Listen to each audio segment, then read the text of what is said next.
কি বলিস তুই? তুই কি কারো গাড়ির গ্লাস ভাঙছিস জীবনে? না। কেন? ওর লস হবে। তুই কি কোনোদিন কোনো মানুষকে ঘুষি দিছিস? না। কারণ তাহলে ও বেচারা কষ্ট পাবে। তুই কি জীবনে কারো পেটে ছুরি ঢুকাইতেছিস? না। ও মরে যাবে, তাহলে ওর ফ্যামিলি ক্ষতিগ্রস্ত, লসে পড়ে যাবে। তুই কি কারো টাকা মারছিস কোনোদিন? না। তাহলে ওর ফ্যামিলি টাকার কারণে কষ্ট পাবে। তাহলে তুই কেন তুই এত ছোট ছোট বিষয়গুলো খেয়াল রাখিস যে আরেকজনের লস হবে? তাহলে তুই এই মেয়েটার জীবনটাকে তুই কি করলি? তুই পুরো পৃথিবী আর পৃথিবীতে যা আছে সবকিছু বিক্রি করলে যে সম্পদ হবে, সবকিছু অর্জন করলে যে অর্জন হবে, এর চাইতে মূল্যবান তুই ওকে সতীত্ব থেকে বের করে নিয়ে আসলি। খবরদার, বিয়ের পূর্বে কোনো মেয়ের সাথে কথা বলবি না। খবরদার, তোর যোগ্যতা নেই ওর সাথে কথা বলার। তুই কে রে? বামন হয়ে চাঁদের দিকে হাত বাড়াবি না। আমার বোনরা চাঁদ। ওয়াল্লাহি যেদিন ইসলামী শাসন আসবে, যেদিন ইমাম মেহেদী আসবে, যেদিন ঈসা আলাইহিস সালাম আবার আসবে, ওনার বন্ধের উপর যারা হাত দেবে উনি হাত কেটে ফেলবে। তুই বামন হয়ে চাঁদের দিকে হাত বাড়াইস না। আমার বোনরা চাঁদ। বোন আমার, 12 বছর 15 বছর বয়সে তুমি কেন বিবাহের পূর্বে আরেকজনকে তোমার শরীর ধরতে দাও? আর যুবক ভাই আমার, কি বলিস কি তুই? এই পৃথিবী আর পৃথিবীতে যা আছে এর চেয়ে মূল্যবান হচ্ছে এই মেয়েটা। তো এরকম মূল্যবান একটা জিনিস ওর ধরে ছুঁয়ে তুই ওকে ওর মূল্য কমিয়ে দিবি? এত বড় জুলুম ওর প্রতি তোর। তুই আল্লাহকে ভয় করিস না, তাই বলে এতটা কি বলিস তুই? তুই কি কারো গাড়ির গ্লাস ভাঙছিস জীবনে? না। কেন? ওর লস হবে। তুই কি কোনোদিন কোনো মানুষকে ঘুষি দিছিস? না। কারণ তাহলে ও বেচারা কষ্ট পাবে। তুই কি জীবনে কারো পেটে ছুরি ঢুকাইতেছিস? না। ও মরে যাবে, তাহলে ওর ফ্যামিলি ক্ষতিগ্রস্ত, লসে পড়ে যাবে। তুই কি কারো টাকা মারছিস কোনোদিন? না। তাহলে ওর ফ্যামিলি টাকার কারণে কষ্ট পাবে। তাহলে তুই কেন তুই এত ছোট ছোট বিষয়গুলো খেয়াল রাখিস যে আরেকজনের লস হবে? তাহলে তুই এই মেয়েটার জীবনটাকে তুই কি করলি?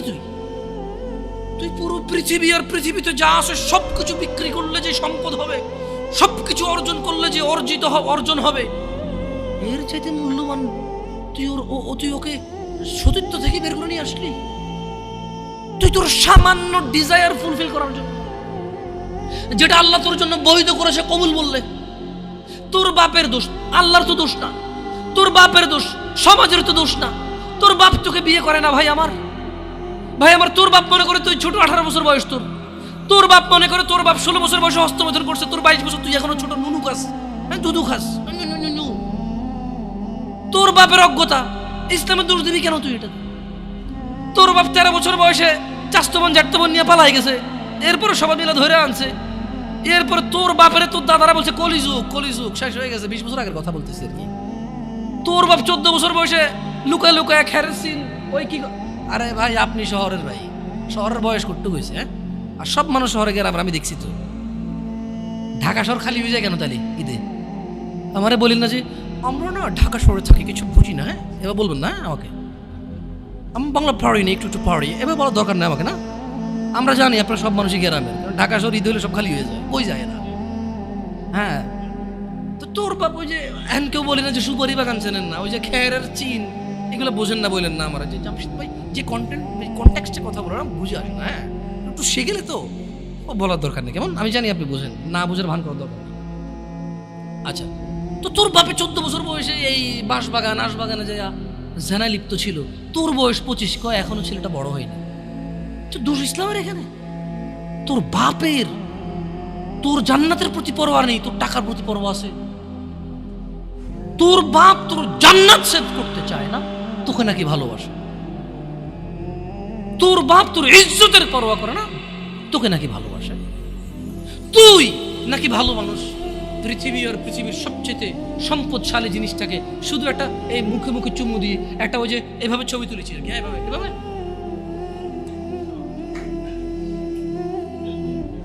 এরপরে ফোল্ডার বানায়, ফোল্ডার লক করে রাখছে যাতে কেউ না জানে। এরপরে ওই মাইয়ের বিয়ে ঠিক হয়ে গেলে ধমক দেয়, ছবি পাঠাবো একটা করে। সামান্য ডিজায়ার যেটা তোর হালাল ভাবে আল্লাহ দিয়েছে, একটু সবর কর।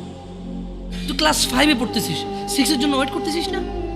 তুই ক্লাস 8-এ পড়িস ভাই আমার, ছোট পিচ্ছি সোনামণি ভাই আমার।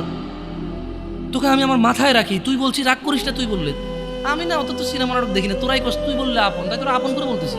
আবার কইস না হুজুরের ব্যবহার খারাপ, উনি তুই করে কেন বল, উনি এভাবে কেন কথা বলে, নিজেকে কি মনে করে? না, তোরাই ডায়লগ দিস, আসলে তুই বললে আপন মনে, আমি এই জন্য ভাই তোরা আমার কইছিস তুই বললে আপন, আমি তুই।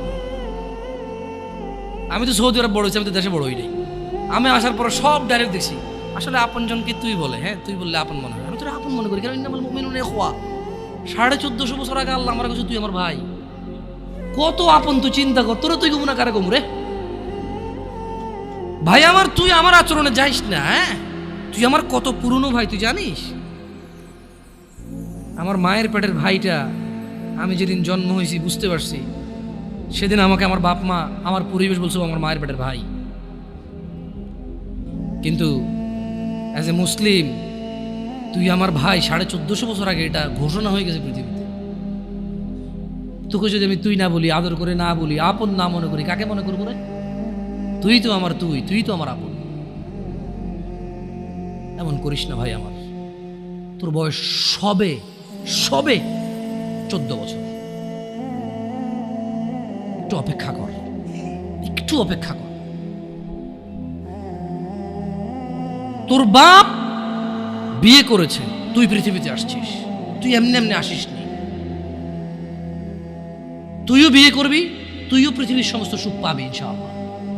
তোর ছেলে সন্তানও এমনি এমনি আসবে না, তুইও আল্লাহর দেওয়া নিয়ামত উপভোগ করবি এবং আল্লাহর প্রশংসা করবি। অপেক্ষা কর ভাই আমার, অপেক্ষা কর। খবরদার বেখেয়ালি হওয়া যাবে না, বেখেয়ালি হওয়া যাবে না। আর নিজের সামান্য ডিজায়ারকে ফুলফিল করার জন্য পৃথিবীর সবচেয়ে দামি সম্পদটাকে সবচাইতে সস্তা নিকৃষ্ট করে দেওয়া যাবে না। কেমন? বিয়ের পূর্বে কোনো মেয়ের গায়ে হাত দিবি না ভাই আমার, খবরদার। বিয়ের পূর্বে কোনো মেয়ের সাথে কথা বলবি না, খবরদার। তোর যোগ্যতা নেই ওর সাথে কথা বলার। তুই কে রে? বামন হয়ে চাঁদের দিকে হাত বাড়াবি না। আমার বোনরা চাঁদ, ওয়াল্লাহি যেদিন ইসলামী শাসন আসবে, যেদিন ইমাম মেহেদী আসবে, যেদিন ঈসা আলাইহিস সালাম আবার আসবে, ওনার বন্ধের উপর যারা হাত দেবে উনি হাত কেটে ফেলবে। তুই বামন হয়ে চাঁদের দিকে হাত বাড়াইস না। আমার বোনরা চাঁদ, ইসলাম মেয়েদেরকে চাঁদ বলেছে আর তোকে বামন বলেছে। বেটা তুই বেটা ছেঁড়া খাতা শুয়ে লাখ টাকার স্বপ্ন দেখিস, বিয়ের আগে মেয়ের গায়ে হাত দিস? তোর সাহস কত? তোর সাহস কত?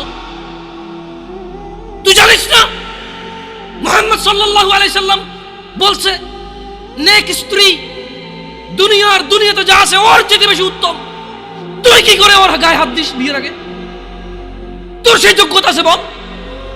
তোকে আল্লাহ জাহান্নামে ফেলবে, তোকে আল্লাহ জ্বলন্ত আগুনে নিক্ষিপ্ত করবে, তোর শরীর পচবে, তোর শরীরের গন্ধে জাহান্নামীরা থাকতে পারবে না। তোকে আল্লাহ এত নিকৃষ্ট শাস্তি দেবে কেন? কারণ তুই এত বড় জঘন্য কাজে লিপ্ত হয়েছিস। আমারে বুঝাস না মেয়েরা খারাপ, মেয়েরা খারাপ। আমি তো এত খারাপ দেখি না রে, তুই কোথায় তো খারাপ দেখিস? আমি তো দেখি তুই বেটা টেনে পড়িস মাত্র। তোকে আমি ছোট করে দেখছি না বেটা। তুমি বের হও, ছবি পাঠাও নাহলে হাত কেটে ফেলবো আমি। দেখো আমি বিষের বোতল নিয়ে আসি, ছবি পাঠাও। তুই বেটা আমার বোনটাকে বেটা ফুসলেছিস বেটা ফাজিল। মেয়েরা খারাপ, মেয়েদের খারাপের কারণে দুনিয়া। তুই কে রে? তুই কি মেয়েরা খারাপ? শোন, আমাদের গ্রামে প্রবাদ আছে, ধর্মীয় কথা না এটা। এখন যেটা বলছি এটা প্রবাদ, এটা ধর্মীয় কথা না। কোনো মেয়ের দেখবেন হাঁটুর উপরে কাপড় ওঠে আর নামে না বেটা। তুই উঠাইছিস হাঁটুর উপরে কাপড়, ও উঠায়নি। হাঁটু পর্যন্ত তুই উঠাইছিস আর এখন সে নামাচ্ছে না। তুই মনে করিস তুই বেঁচে গেছিস না? তুই মনে করিস তুই জিনাই জেনা না? না বেটা, ও তোর সাথে জেনা করেছে, এরপরে তোকে বাদ দিয়ে আরেকজনের সাথে করবে, আরেকজনের সাথে করবে। আর তুই সূচনা, তুই ওকে শিখাইছিস, এটা সব গুণ তোর উপরে আসবে বেটা। তুই নিজের ছোট পাপিষ্ট মনে করিস না? তুই মনে করিস কি হয়েছে, আমি তো একটা চুমাই নিছি। আমি তোকে বলছি ছবি তুলে পাঠাও, টয়লেটে যাও, ব্লাউজ খুলে ছবি তুলে পাঠাও, জামা খুলে ছবি তুলে বেটা ফাজিল। আল্লাহ তোকে হিদায়াত দিকে আমিন। ভয় পা, আল্লাহকে ভয় পা ছোট ভাই আমার। সবাই বুড়া হয়ে মরে না, বহু মানুষ যৌবন্ত অবস্থায় মরে যায়। ছোট ভাই আমার, তোর ঘরেও বোন আছে, ভয় পা, আল্লাহকে ভয় পা। তুই এত বড় অপরাধে লিপ্ত হইস না। তুই মেয়েদের হাঁটু পর্যন্ত কাপড় তুলিস না, খবরদার। খবরদার তুই এটা করিস না। তো মানুষ তো বেশি নাই, তারপর আলহামদুলিল্লাহ সবাইকে কবুল করুন, যেহেতু ঘরোয়া পরিবেশে। বলেন তো কোনো মেয়ে, আপনার বয়স তখন 16 বছর ছিল আর কি, আচ্ছা যান, কোনো একটা 14 থেকে 18 বছরের মেয়ে আপনাকে বলছে চলো আমরা একসাথে থাকি, বলেন 1 লাখ একটা পাবি না, 1 লাখ। আমি বলে দিচ্ছি, চ্যালেঞ্জ হলে আসিও, তুমি প্রমাণ করে দিও, যাও। মেয়ে কি বলো, মেয়েরা প্রেম হারাম ইসলামে, ইসলামে বিয়ের পূর্বে সম্পর্কই হারাম, কিন্তু এর মধ্যেও কোনো মেয়ে ছেলেকে বলে না কিস করো, আমাকে একটা তোমার লুঙ্গি খুলে ছবি পাঠাও, বলে না। প্রত্যেকটা ছেলে বলে, এভরি সিঙ্গেল ছেলে বলে এটা।